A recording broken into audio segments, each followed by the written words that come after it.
in wrestling right here. Dusty Rhodes, the American Dream. It ain't no doubt. It ain't no doubt. Flair, bring that old cashmere coat out here. Gee, I love. Can't help it that I'm custom made. I can't help it that I look good, smell good, can dance all night long.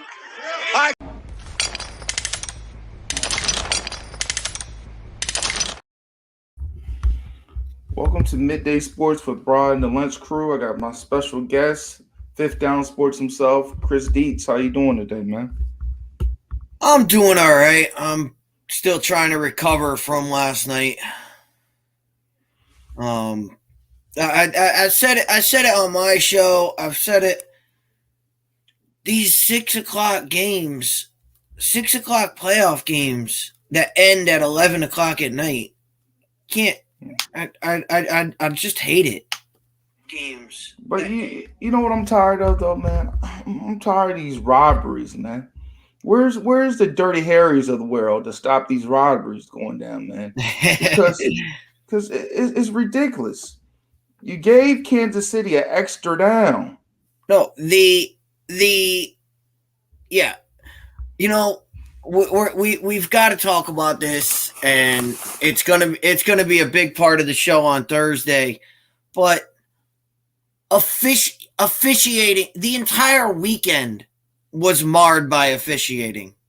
We could start on Saturday night, where the officiating was just absolutely horrendous, with calls that were made, calls that were missed, and everything. Look, here's the deal, and here's what people don't understand. You're there to be an official. You're there to make sure the game runs. So you're not there to be a part of the game. You're there to make sure the game runs smoothly. You're not supposed to be something that we talk about. You know, if we have to address the officiating, then you did not do your job. Your job is just to make sure that the game runs smoothly. And you saw it in both games. Both games were marred by horrible officiating. And the first one, the first game, the Eagles 49ers game, it bowled over into the 49ers were like, all right, well, if the refs are going to call everything, then we're just going to start. This is uncensored, so we're just going to start. We're going to start that shit, man. We're going to start shit because we're going to start taking shit into our own hands. And you saw Trent Williams do that by power bombing one of the Eagles in the middle of a play, and he was like, I don't really care anymore because they're going to call a penalty anyway. So they had, and this goes back to the first quarter where there was a roughing the punter call that the 49ers guy got tackled into the punter, which last time I checked, that's holding. But not only did they not call a holding penalty, they called roughing the kicker because the guy got thrown into his own. The Eagles guy threw the 49er guy into the kicker. So after that call, if I'm a player on the 49ers, I'm saying they're going to call it on us anyway, so we might as well just throw caution to the wind and start causing chaos here. And that's exactly what Trent Williams did. That's what led to that huge fight at the end. And that was all a symptom of poor officiating. There was poor, and I'm not going to sit here and say it cost, in that game, I'm not going to sit here and say it cost the 49ers the game. The Eagles won the game.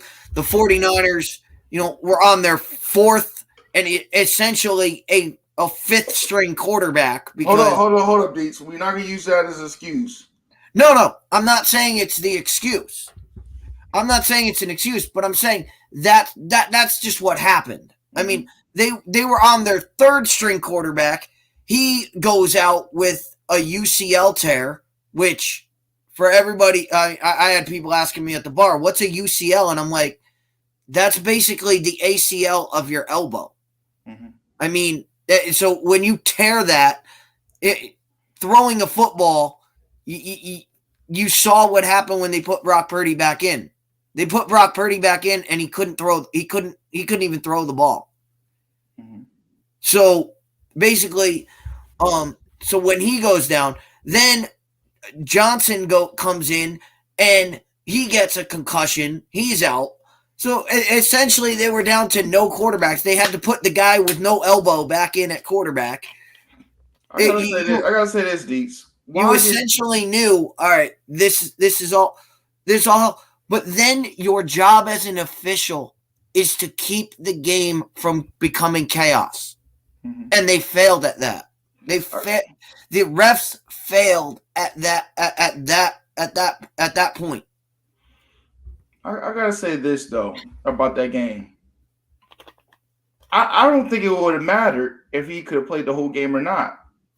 Hassan Reddick was balling out. That defense was getting to him effortlessly. You know what I mean? It was looking like you know what I mean? It looked like he had 5-10 offensive linemen on the field for the 49ers. They couldn't stop a nosebleed before the fact he got hurt.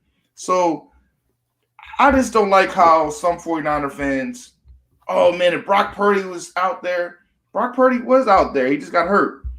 Let's not make excuses. You got your ass whooped, and let's move on from it. You know what I mean? Everybody get their ass whooped once in a while. Yeah. The Eagles were the better team. They were the better team from the start to the finish. And Miles Sanders, you know what I mean, that running attack, I wish, only thing I have, you know what I mean, I kind of give him a B-. They should have ran the ball more.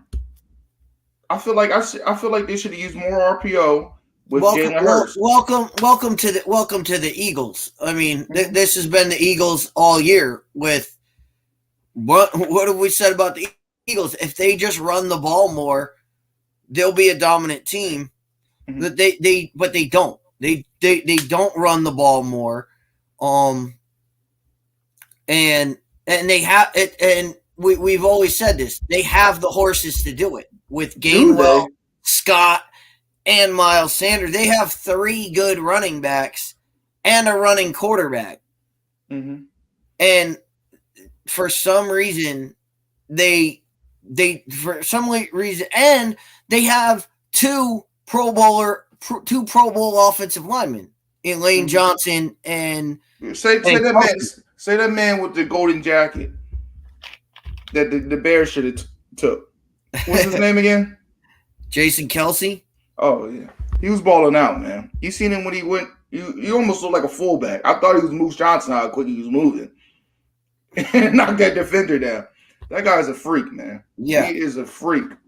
So they have the offensive. It's not like if they have the offensive line where if they want to lean on the running game, they can do it. They just their philosophy is not to run the football. I gotta say this though, Deeks. I feel like that game should have been worse than it was, man. I've seen at least 3 touchdowns that left on the field. At least, if he didn't overthrow them. At least. Yeah. I mean, 31-7. It's hard to say. All right, you know where they left. I mean, every single drive in the National Football League comes down to, oh, we missed here, we missed there, we missed that. Mm-hmm. But essential at the end of the day, what the Eagles did, they dominated all facets of the game. Mm-hmm. But you cannot comment on this game. Now, you can't sit there and say it's the reason the 49ers lost, but you can't analyze this football game without saying the 49ers, if you go into a game and you have to go to your 4th and 5th string quarterback, you're not going to win that game. But I don't care who you are. I gotta go to the segment about this fan. I gotta tell a little short story time. I got a homeboy Deets that he thought the 49ers were going to beat the Eagles by 24-7. Now I gotta tell them this. Let me hit some. Let me hit.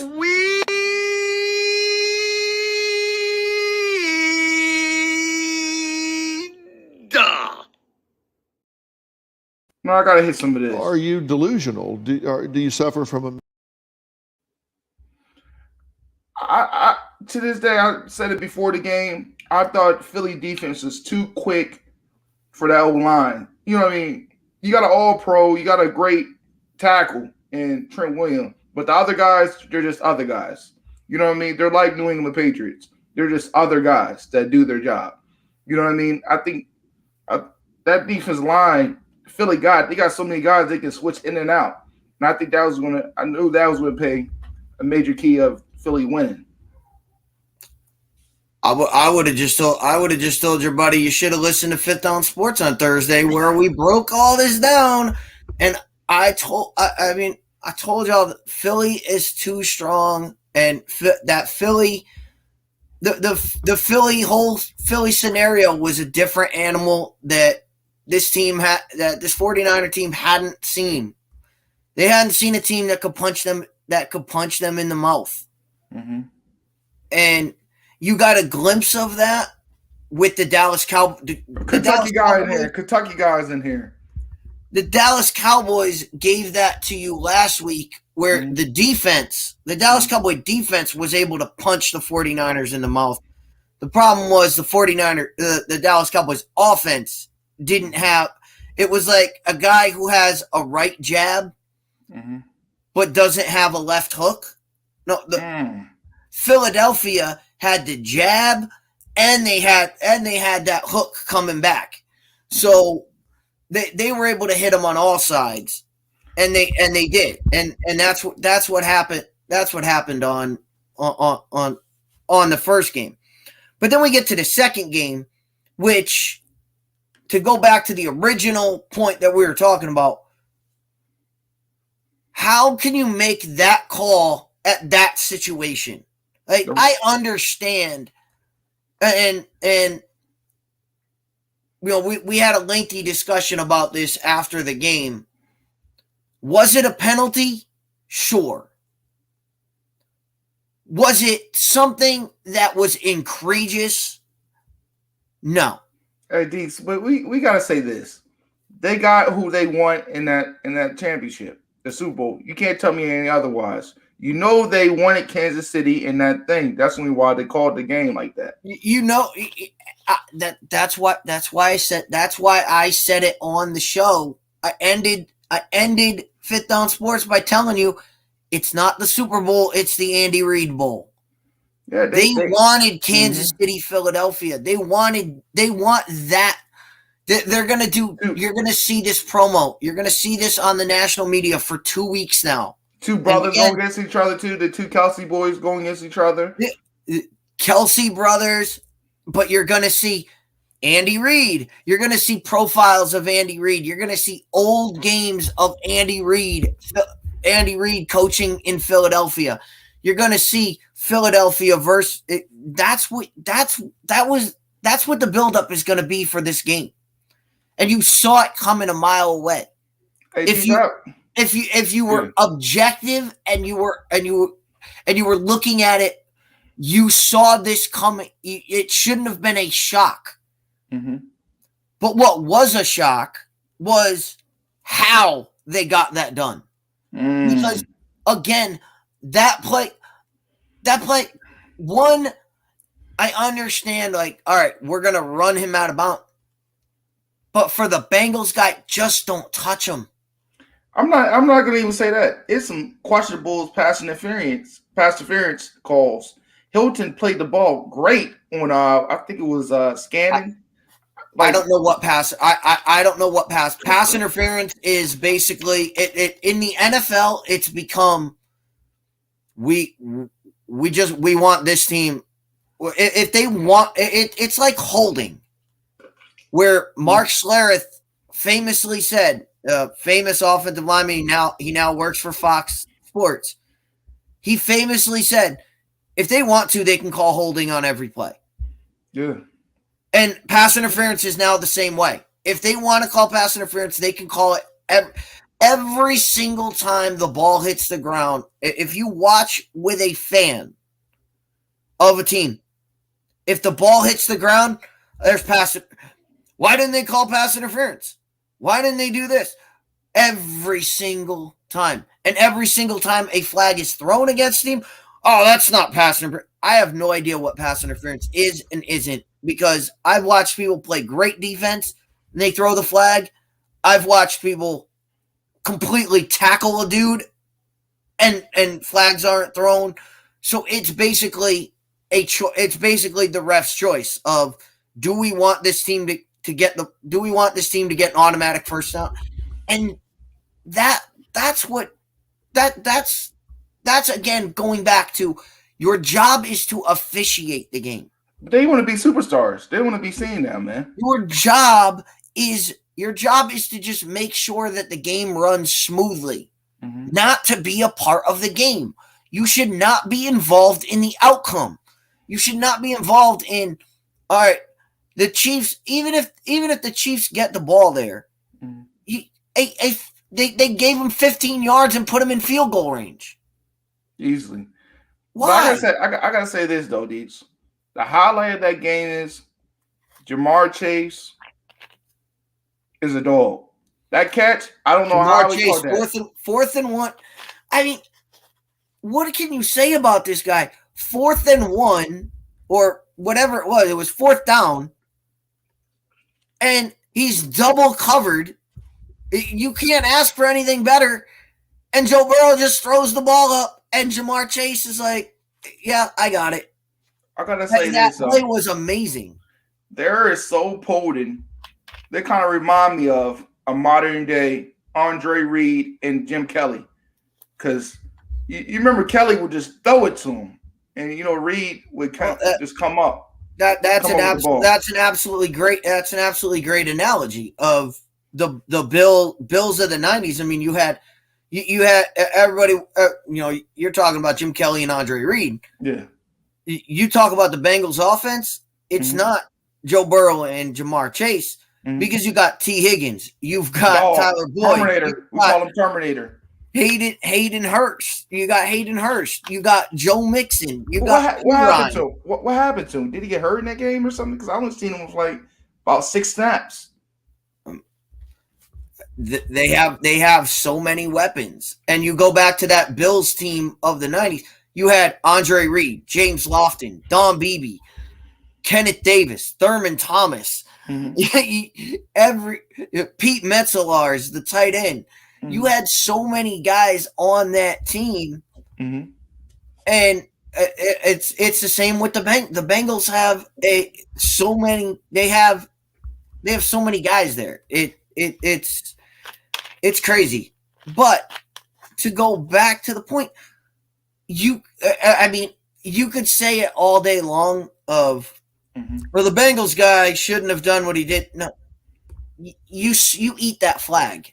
At the end of the day, unless it's something that is absolutely egregious. And from what I saw, it wasn't. The guy he tried to get out of the way, and he ended up hitting, he grazed Patrick Mahomes. I'm telling you.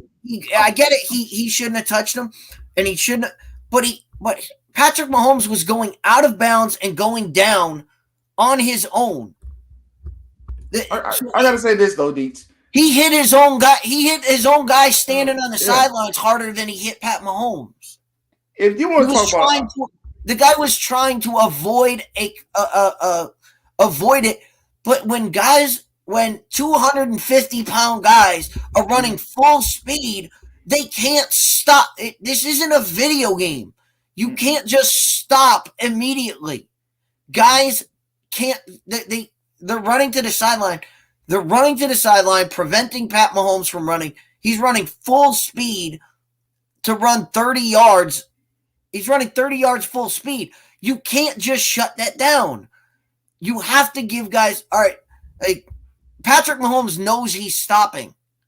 The other guy doesn't know that Pat Mahomes is stopping. Mm-hmm. So he sees Pat Mahomes stop and he's like, all right, I mean, how many times do we see this on the road where a guy knows he's stopping, the guy behind him doesn't, and momentum just takes it, and we have a rear end car crash. That's what it just happens sometimes. It happens. That's not a penalty. That was not unnecessary roughness. It was not a penalty at the end of the game. You don't end the game that way. And for a great game, for a game that we're like, everybody was like, all right, we're going to overtime. This is awesome. Like, keep this going. No. But no, the official said, oh, we got a chance to give this to Kansas City. Let's do it. And they did. Mm-hmm. And that's a horrible look for everything. And you could play this on so many angles of what happened. When betting is involved, and if that game goes to overtime and Kansas City gets a field goal, Cincinnati comes back, scores a touchdown, it would have changed the entire betting process of the game. Mm-hmm.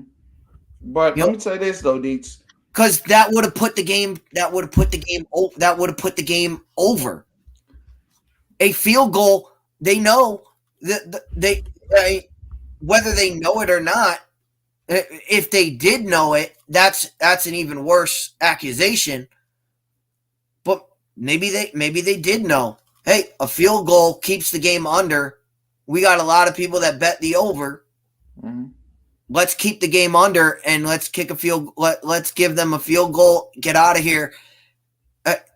That can't happen in this day and age. That just can't happen. You can't decide the game. But what you call Drew Bledsoe took a harder hit than Patty Mahomes took against the Jets in the early 2000s that knocked him out of the season. You know what I mean? So that hit didn't come. That was like a tap, man. I'm just sick and tired of these referees getting in the game. But let's move on because I don't want to tackle the Super Bowl to next week and predictions and all that stuff. Let's go on to this choke job about what the refs did to my man LeBron James.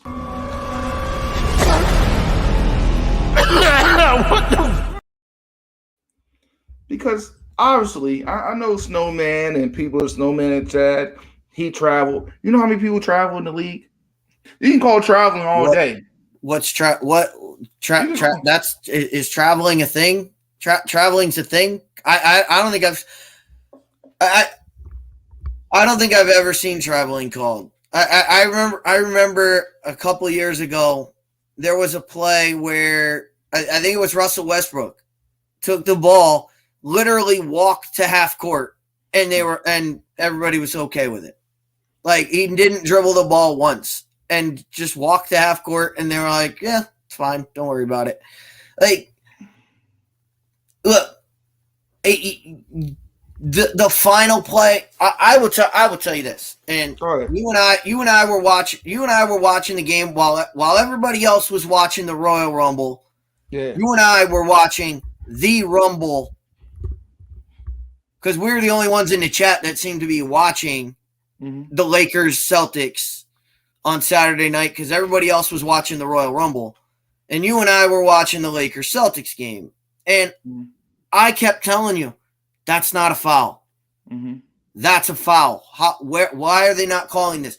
Why did they call this play? And again, as a Celtics fan, I can't even bask in the win because of what the officials did on Saturday night.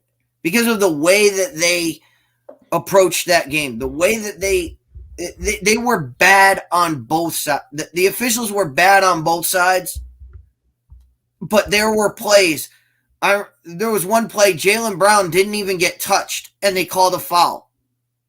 Come on, man. The guy literally put his arms up like this and didn't even touch Jaylen Brown. Oh, Dennis Schroeder, that was a Dennis Schroeder play. Now he goes to the line. I'm like, wait a minute. I'm sitting there as a Celtics fan going, that's not a foul. That's just good defense. Dennis Schroeder is 165 pounds. There's no way his body could cause him not to make the shot. He was, come on, man. It was ridiculous. But at the end of the day, the Lakers shot himself in the foot a couple times. AD could have played a little bit better. You missing mid-range jumpers. I know you just came back from injury, but I'm just no. Well, wait. Go ahead. Let's get into this. Well, the Lakers are the dumbest team. Go ahead. They're the dumbest team I've ever seen. Go ahead. Malcolm Brogdon. Malcolm Brogdon is a point guard. Mm-hmm. He is a point guard. Mm-hmm. He guarded Anthony Davis the entire fourth quarter. Mm-hmm. Anthony Davis is at least a foot taller. At least a foot taller than maybe more. And the Lakers did not get him the ball on the block once. Nah, no post-ups. What are you doing? Mark Jackson, if you were watching the game, Mark Jackson, the entire fourth quarter is sitting there going, get the ball to Anthony Davis. Get the ball to Anthony Davis. Get the ball to Anthony Davis. If he can see it, how can the Lakers not see it? And it's not like this was one possession or whatever. It was he guarded him the entire quarter. And then you've got Anthony Davis shooting 3-pointers. What are you doing? Get on the block, throw the ball down to Anthony Davis and let him back the guy in. And this is either a symptom of the Lakers don't have any shooters. They don't have anybody that they can trust. Because if you get the ball into Anthony Davis, Malcolm Brogdon isn't going to be able to guard him one-on-one. Because all Anthony Davis has to do is hold the ball up, and he can't reach it. He can't get it. So how do you combat that? Well, you're going to have to double team. So somebody's going to have to come off someone else to help out on Anthony Davis, and that's when you kick the ball out and you have a wide open shot. Mm-hmm. This is basketball 101. And the upshot to that is if they don't double team him, you have your best player going against a point guard who he is vastly bigger than. And he can just muscle him down inside and just dunk over him.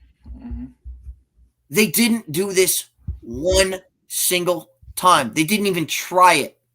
Why not? You are the dumbest people. They were giving you that. They were giving you Anthony Davis. And this is either an aspect of this new basketball, which has been ushered in by Golden State, where everything is run by the perimeter. But basketball always is going to come down to putting the ball in the hoop. Can you say that again? Basketball, it comes down. It's not about taking shots. It's about putting the ball in the basket. You can play the game. You can play the game in the key. Old school basketball used to be in the key. Everybody packed in. The Celtics were giving you that. They were giving that to you. And why you didn't take it, I don't understand. I was baffled the entire time. I'm like, why is Malcolm Brogdon guarding Anthony Davis? And to the Celtics' credit, it worked because the Lakers never tried it. They were either scared of it or they were thinking, we don't have the shooters. If he comes off the double team, I don't know what the Lakers were thinking. I don't know either, Deets. To be honest with you, I don't understand it.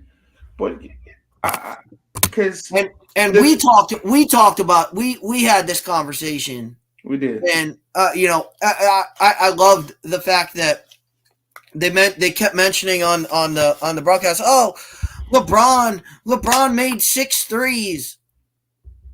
What did I tell you in chat?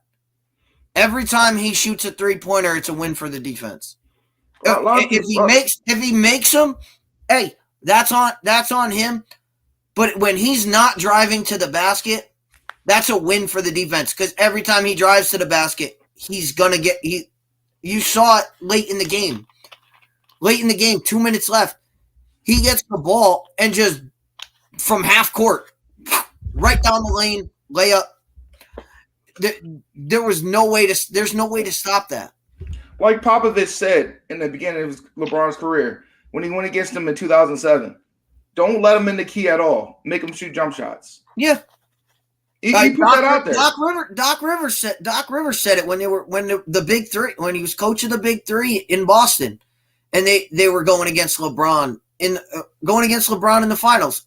Doc Rivers said every time he shoots a jump shot, that's our defensive win. It's a win for the defense, especially threes. But you don't want them to go downhill, because I think Deets, I'm sorry to say this, but I will never compare him to Larry Bird. I would never compare him to. He is a locomotive. He's like Karl Malone going downhill. It was hard to start Karl Malone going downhill. Yeah, that's always been my contention with LeBron James is he settles for jump shots when you're a guy like his entire career, and this is something that he has not changed. He has never changed his game, but his entire career was you can't stop this guy once he gets going to the hoop. Why doesn't he just do this all the time? And it's been something that it's been a criticism I've had of LeBron. His mentality is not, let me drive to the hoop and take this game over. His mentality seems to be, well, I can dribble the ball on the outside and I can shoot, I can do a pull-up jumper. Well, if that happens, if I'm playing against you and I can't stop you from driving to the hoop and you pull up for a jumper, that's a win for me. If it goes in, it goes in. But more of the time, I'm going to hope that you miss that shot. Because I can't stop you from driving the lane, because if you drive the lane, you got a much better chance of making that shot than a layup is a much easier shot than a jumper. That's just simple facts. Hey, what's your thoughts about you? I know you're a Cowboy man. Before we hit a little quick commercial break, what's your thoughts about Kellen Morgan fired, man? Who would you like for them to bring in? Who would I like to see them bring in? I would like to see them promote from within, but if you the GM, what offense coordinator would you bring in? I would bring in any offensive coordinator I can think of.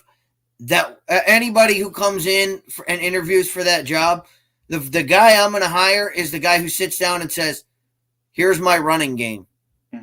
Here's my plays for the running game." I'm going to go hire that guy, because that's what the Cowboys need to do, is run the football. Now, the head coach might not like that, but as a GM, I would sit there and go, "No, we need our offensive line, our running backs, we need to run the football." And that's what I want to see. All right, we about to take a quick commercial break. It's about to be a 1-minute commercial break. We're going to be right back, guys.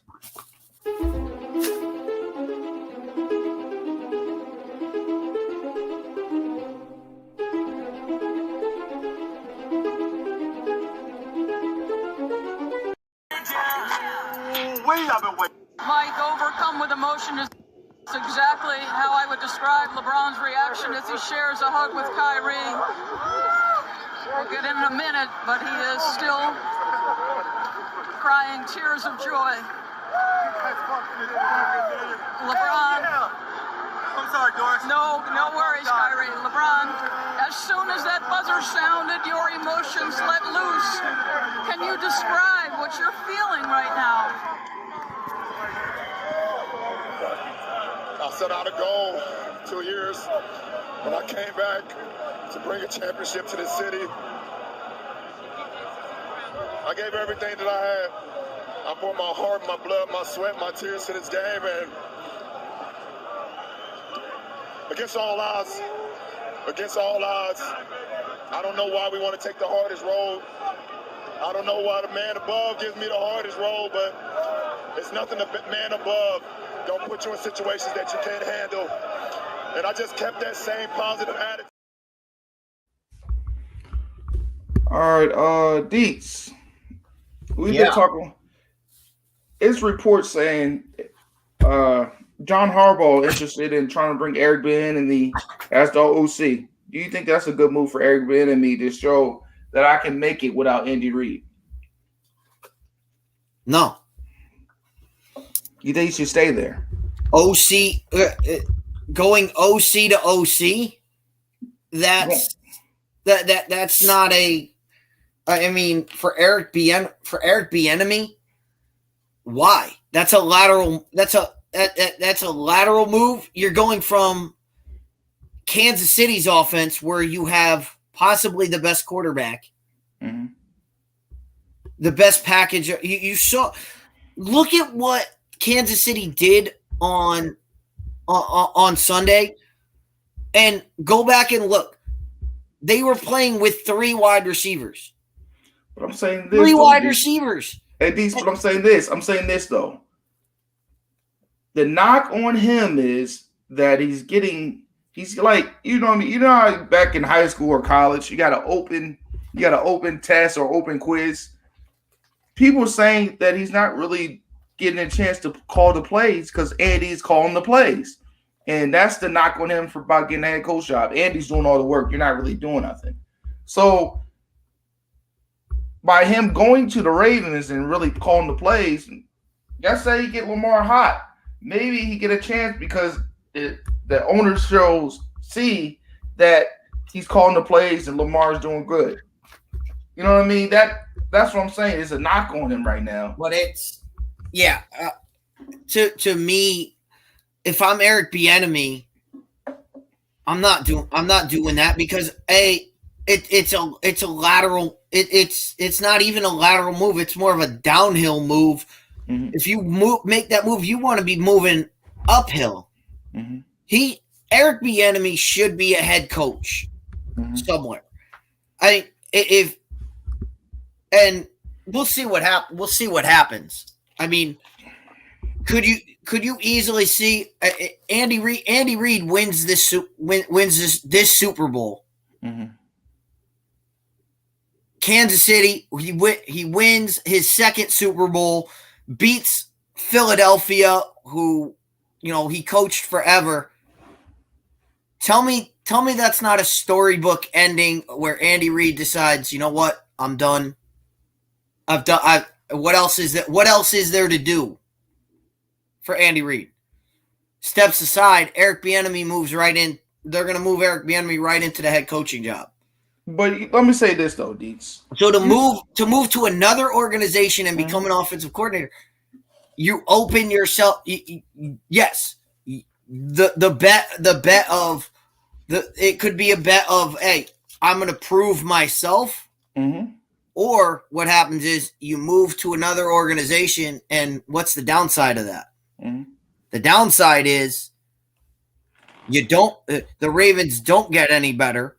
Mm-hmm. The Ravens stumble. Well, guess what? Everybody's going to be fired. Everybody's going to be gone. Now you've completely blown up all your chances. Mm-hmm. So the risk is way more than the reward. Because you're not going to go to Baltimore and you're not going to take over the Baltimore head coaching job, and you're not going to take any other job. So if I'm Eric Bieniemy, staying in Kansas City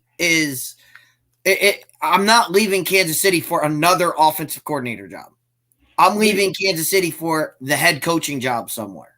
But we all know John Harbaugh is a disciple of Andy Reid, so I can see why he did reach out. You know what I mean? It does make sense. You know what I mean? But let's move along from that. I don't know. how much he's been on, online and looking on social media. Matt Rule took like a little minor jab at Deion Sanders at Colorado.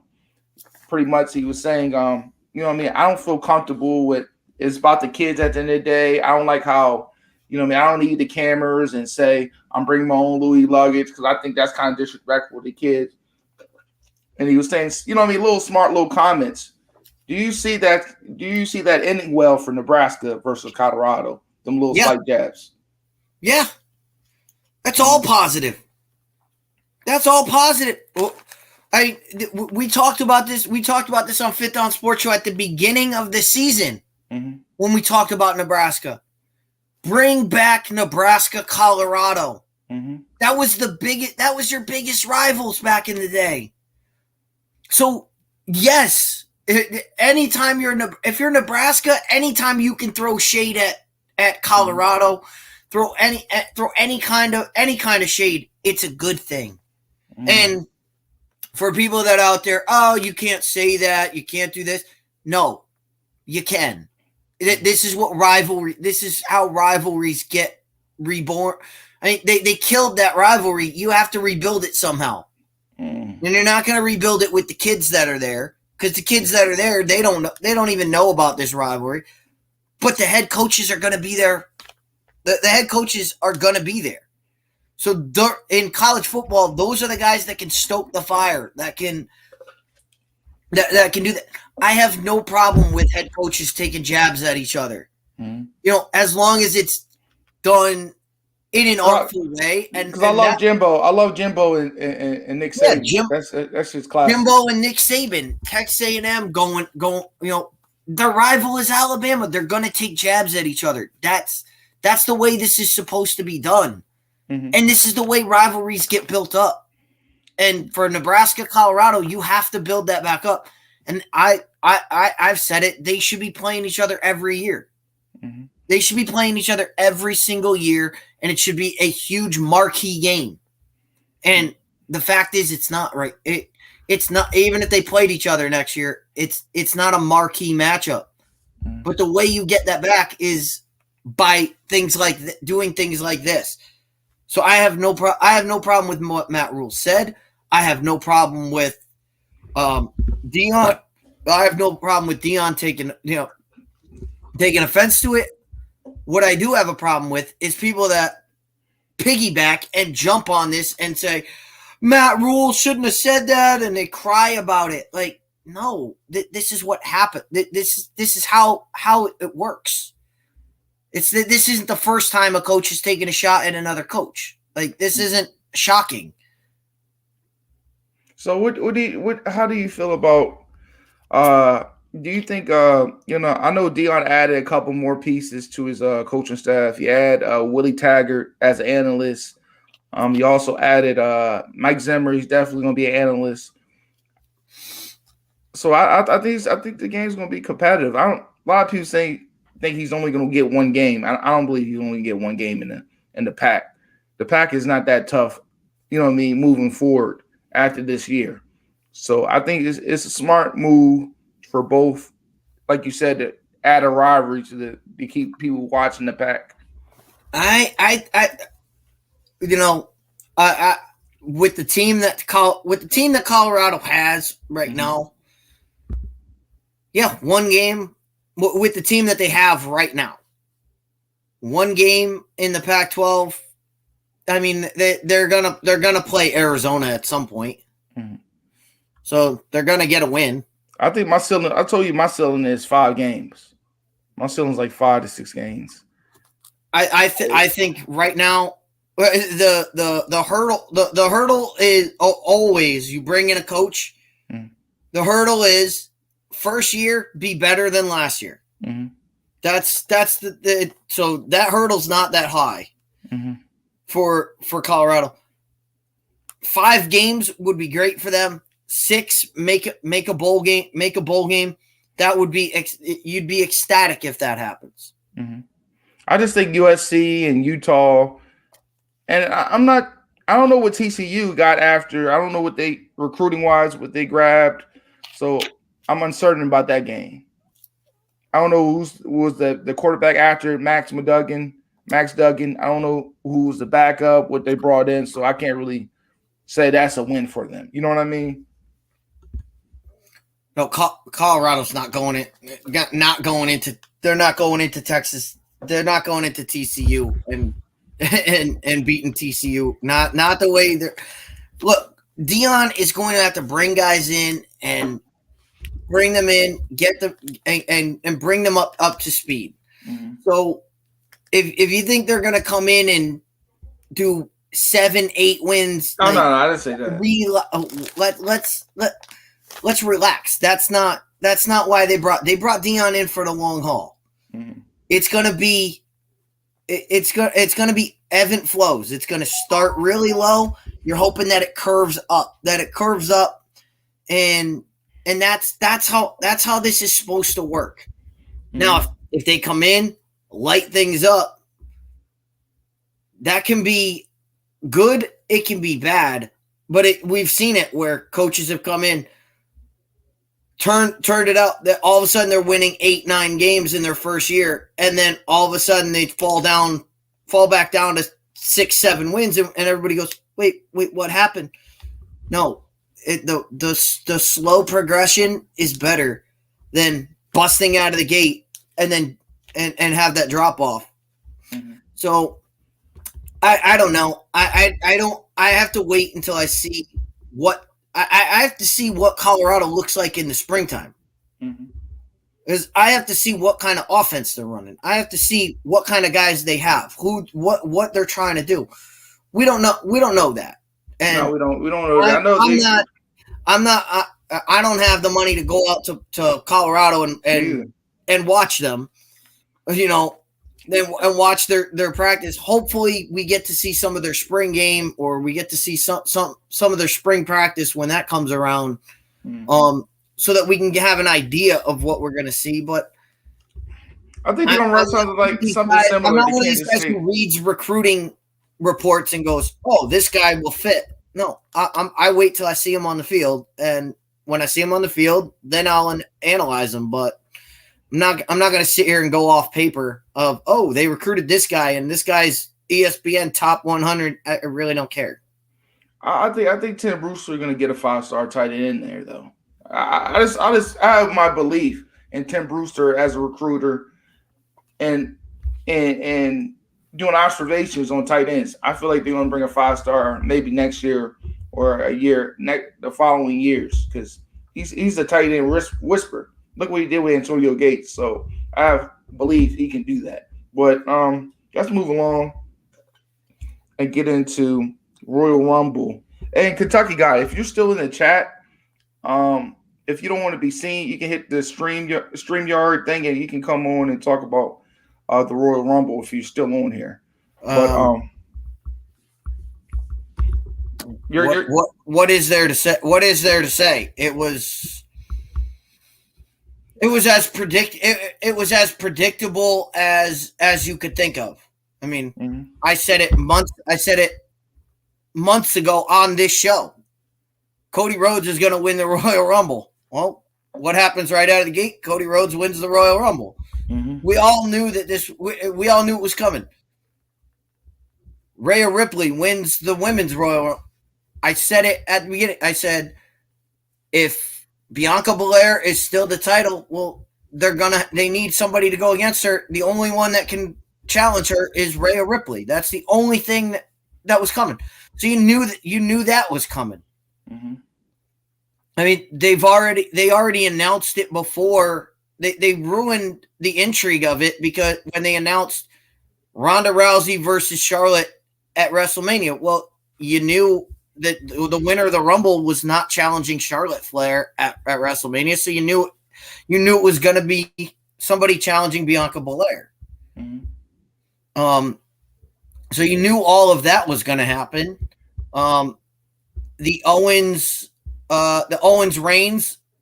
I had a conversation with Drew. Also, shout out to Drew, man. You know what I mean, with your wrestling podcast. Forgot the name of it.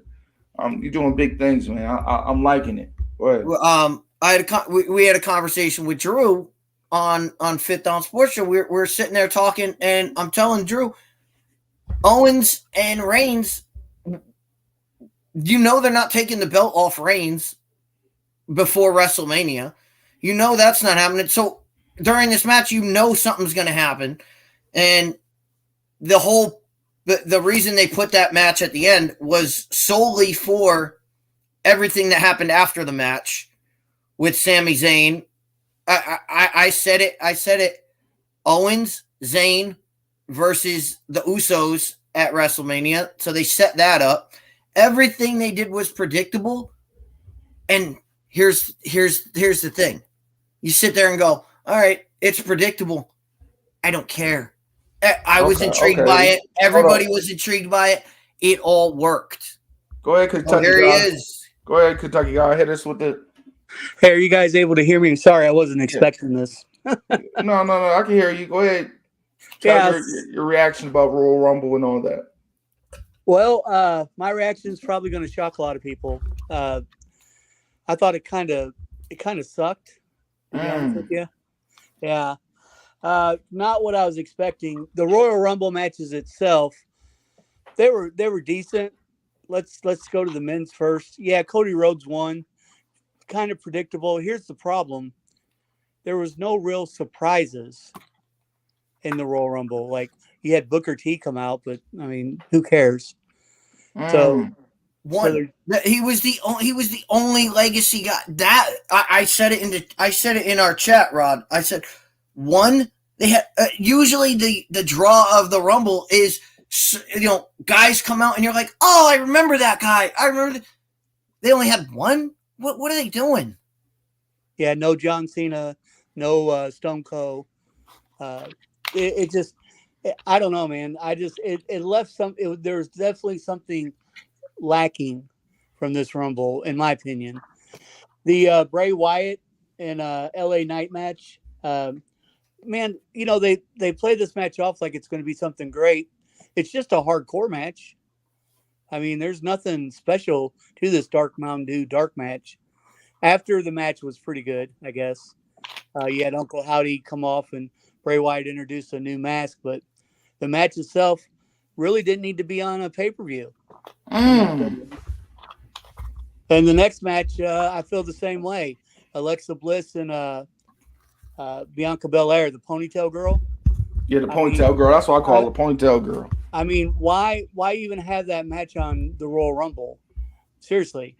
There was nothing, and we got nothing at the end either from Uncle Howdy and Alexa Bliss. So, yeah, man, I was pretty disappointed. You guys are kind of getting I've got a show to do on my own tonight, so you guys are kind of getting breaking news on how I feel.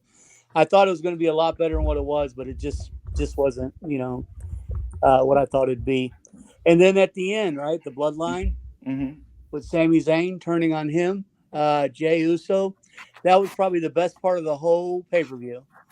I could not believe that they ended that story that soon, to be honest with you, which is supposed to end 2 months ago. But Sami Zayn is the best performer in the company. And now I just received the confirmation that it will be Sami Zayn versus Roman Reigns at the main event at the Elimination Chamber in February 18th for the title. So that's going to be interesting. They'll break that tonight on Raw, but kind of got an inside scoop. So that should be awesome. I have a question for you, Kentucky guy. If you could have did the matchup, what would you do differently about the Royal Rumble? What would you change? Well, first of all, I wouldn't have had the men's Royal Rumble be the first match on the card. I think that's a mistake. I think that should have been, if not last, then close to last. You know what I mean? That would have been the first thing. I would have had more legacy individuals involved. I mean, you had people like the stupid Top Dollar involved. You had people that you knew weren't going to win. Ricochet. Why not bring in like Zack Ryder, some of these people from these other promotions? You've done it before, and it shocks everybody. Ricky Starks from AEW was actually backstage at the Royal Rumble. Why not have him throw on, some gear and hop in? So I would have done that. I would have completely done the women's Royal Rumble was decent. How about the women's Royal Rumble where they announced Michelle McCool and she's sitting in the crowd? I mean that's the Undertaker's old lady. What are you gonna do? So I don't know. Yeah, but I mean, it wasn't like she didn't even get an intro. They're literally showing her in the crowd, and she's just sitting there. And then they announce her, and she's like, "Oh wait, I have to do this. All right, let's go." I'm like, "Wait, what? Like, you don't even get an entrance? What is going on here?" That's kind of like the throwback to Jerry the King Lawler when he entered. Remember, he just got up from the announce table and went in. But Chelsea Green makes her entrance to WWE finally, and she comes in and gets thrown right back out. That was pretty crappy. Did you see that where Rhea Ripley just threw her out? Yep. As soon as she got in? She has been as mismanaged as a talent can be from her entire. I mean, Chelsea Green, and I know Chelsea Green kind of shot herself in the foot last time. Hopefully this time she keeps her mouth shut and they can do something good with her. Yeah, I'm just wondering if we don't see her husband pretty soon. Zack Ryder pop back into the WWE. That should be interesting because he was a big help to her in Impact when she was there. But you're right. There was no it's like exactly what I said. Everything was predictable. Yeah, except the end. That main event, man. I did not see Sami Zayn hitting Roman Reigns with that chair. That about knocked me out of my seat. I was like, whoa. So that was pretty good. I heard you guys talking about the Super Bowl. Do you, not to switch subjects, but are you guys Eagle or that's why I actually tuned in because I seen you guys were going to talk about it. Are you guys for the Eagles or are you for Kansas City? I'm a Cowboys fan, so you will never hear the words "Go Eagles" out of my mouth. So I'm Kansas City all the way. Gotcha. I just want a good game at the end of the day. I'm just tired of the referees taking over the game and ripping us off like Bernie Madoff. So yeah, as long I'm the same way. I could care less. I have no skin in the game here. I just want to see a good game and I want to see a Super Bowl that I can be invested in. That I feel good that I watched 2 hours of a football game. That's all I want out of Super Bowl Sunday.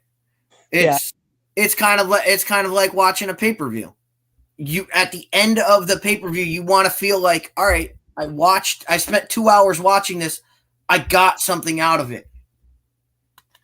Right. I haven't seen one of those Super Bowls in a while, to be honest with you. But I am a Patrick Mahomes guy, so I'm hoping to see Kansas City pull it off again. Anything's possible, man. Anything's possible. Do you have any other news you can hit us with? Yeah, let me look at my notes here. You mean on the Rumble? Yeah.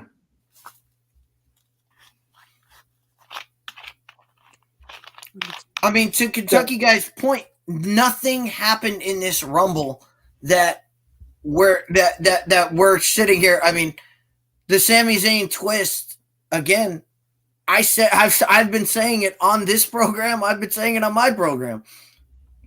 This is going to happen before WrestleMania. It's going to happen at some point before WrestleMania. We knew it was coming. Yeah, I knew it was coming. I knew it was coming. Now, how they did it, I was like, whoa. What you about to say, Kentucky guy? Go ahead.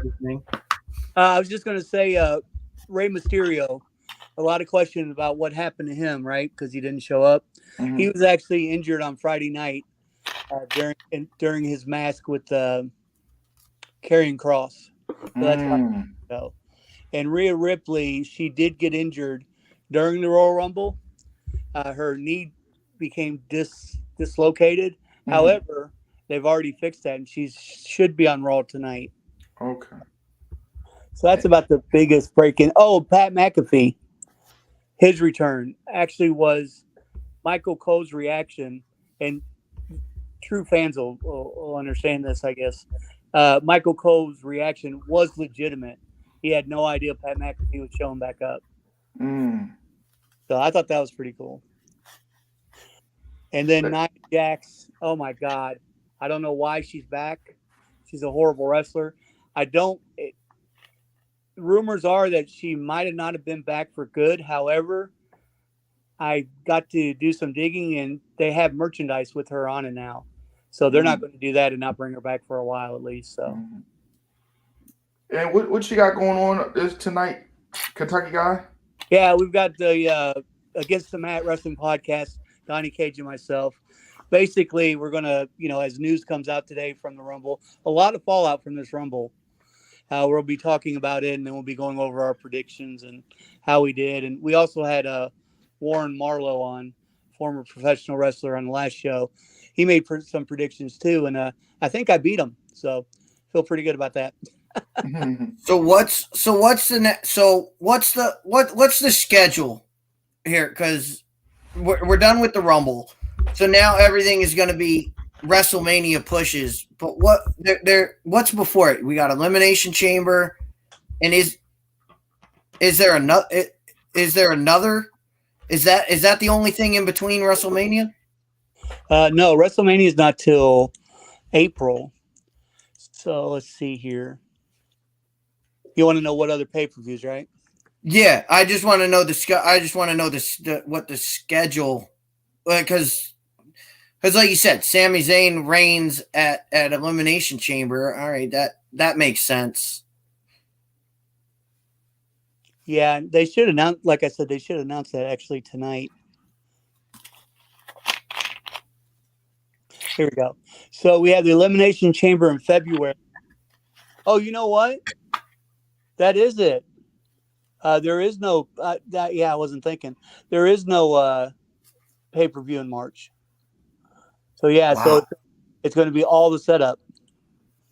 So that's all we have. That's all we have is Elimination Chamber and then WrestleMania. Wow. Yep.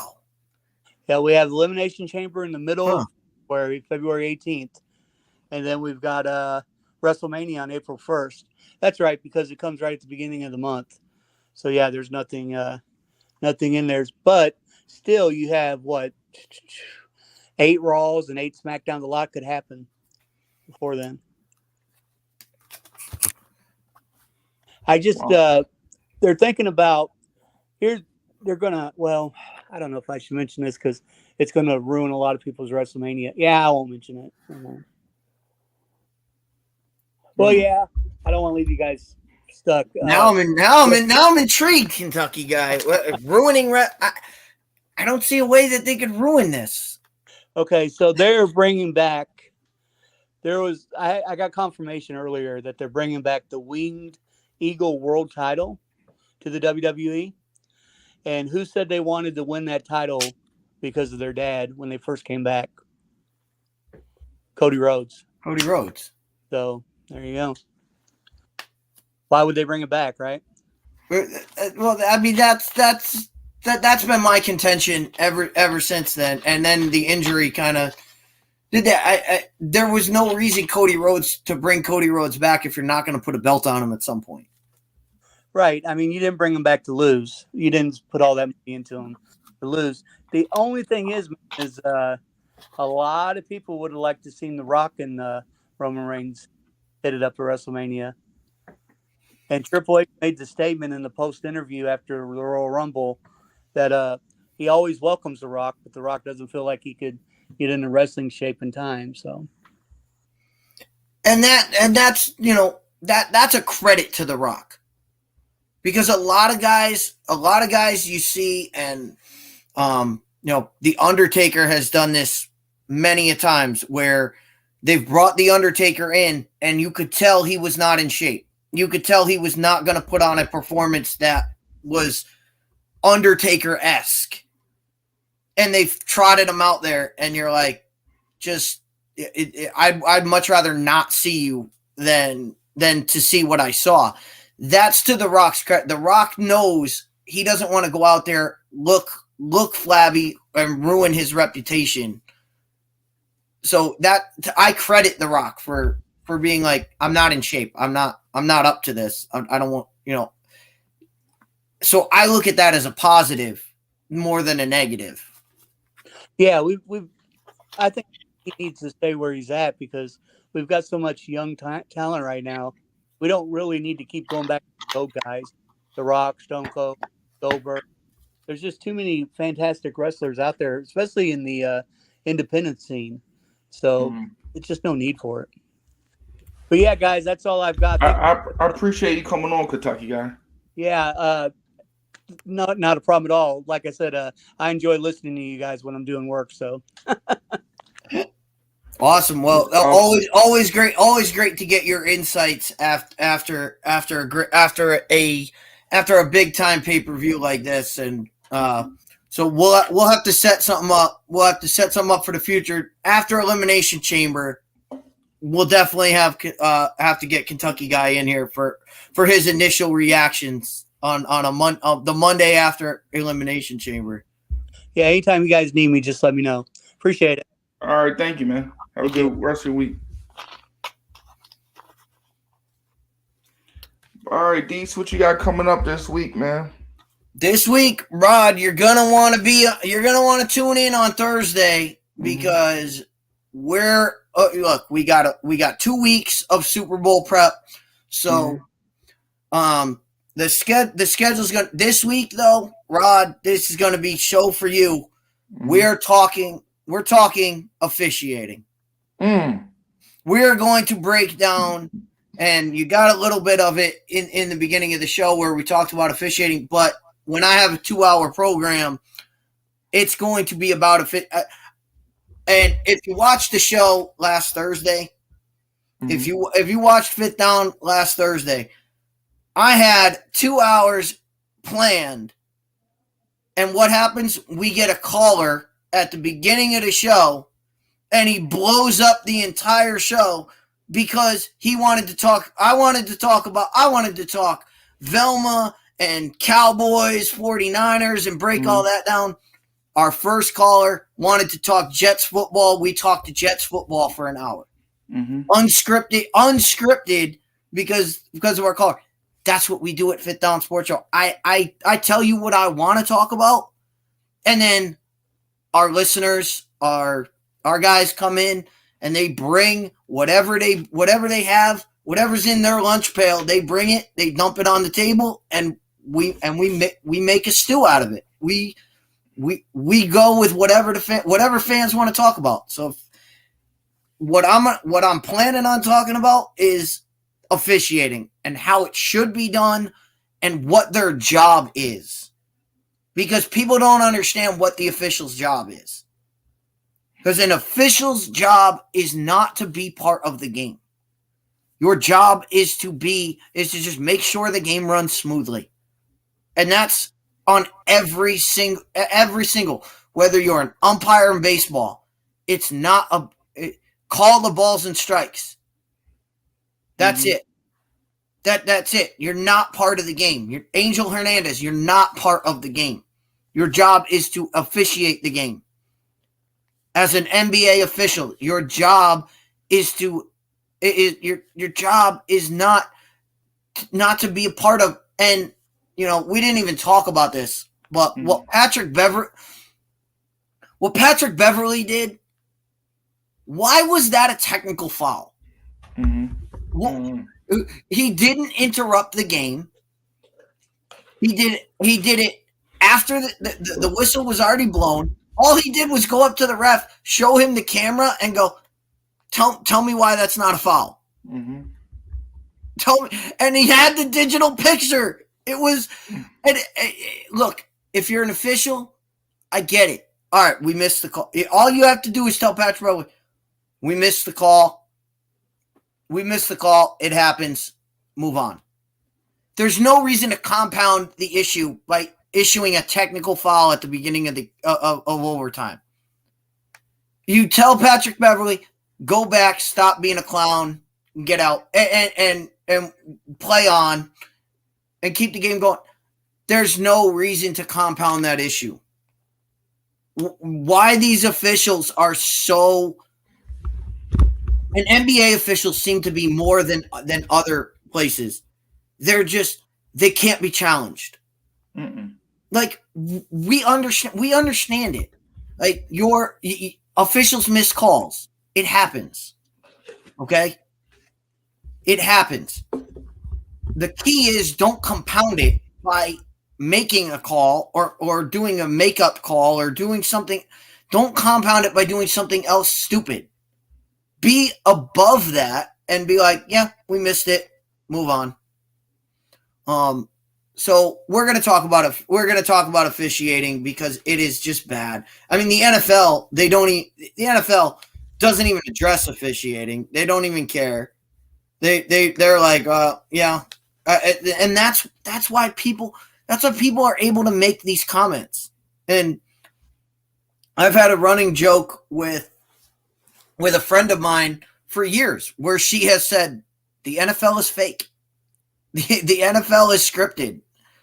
And she's been able to say this, and it's moves like what happened Saturday night that allow that to fester. And you just can't have that. You've got to get that out of the game. You can't make that call in that moment. Mm-hmm. You can't do it. So we're gonna try to talk about that, but as we always say, we never know what we're gonna talk about because again, somebody could call up and want to talk about Cleveland Browns football, and if that's what a caller wants to talk about, by all means, we'll talk. We'll do it. We showed it last week, and we'll do it again next week. It'll be a party. We open the door to everybody that wants to come in. You know what I mean? Right now, I'm looking forward to the East-West Shrine game. Troy Brown is coaching the game. So I'm interested in seeing how that's going to go, and let me give y'all my thoughts about that. On that note of these collegiate all-star games, mm-hmm. Yeah, the game is fun and whatever. The game is meaningless. It is, but the game is meaningless. What's meaningful is the practices. And when I used to have NFL Network, and it was watch those practices. You'll see a lot. You get a lot out of the draft. That's where you learn a lot about these guys. Is in the one-on-ones, in watching guys do the drills that they're going through. That's where guys raise their stock. Guys don't raise their stock. Guys don't rise and fall based on how they perform in these games. It's how they perform during the week. And that's as somebody who's loves the draft and has been involved in draft prep.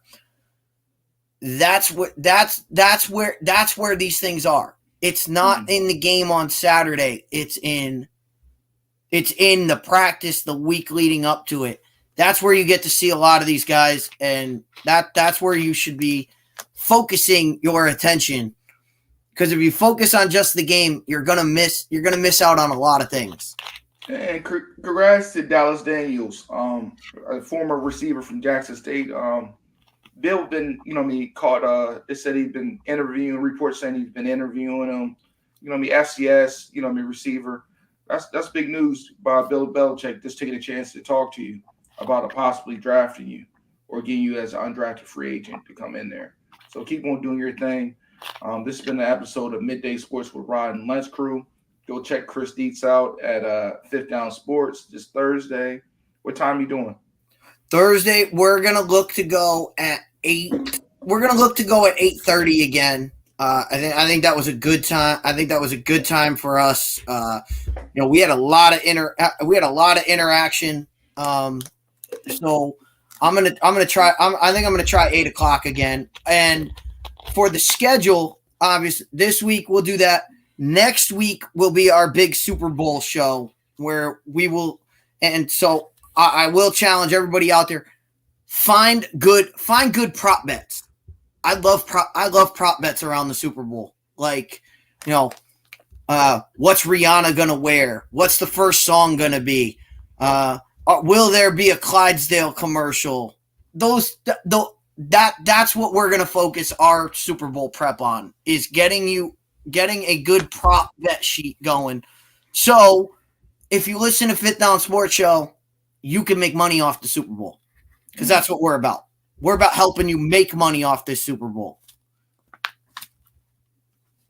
And this has been another episode of Midday Sports with Rod and Les Crew / Fifth Down Sports. And we'll see you Monday again. So we're out of here. Y'all have a good one. Have a good rest of your day. Stay safe out here. Stay warm because it's kind of cold in Delaware right now. But y'all have a good one.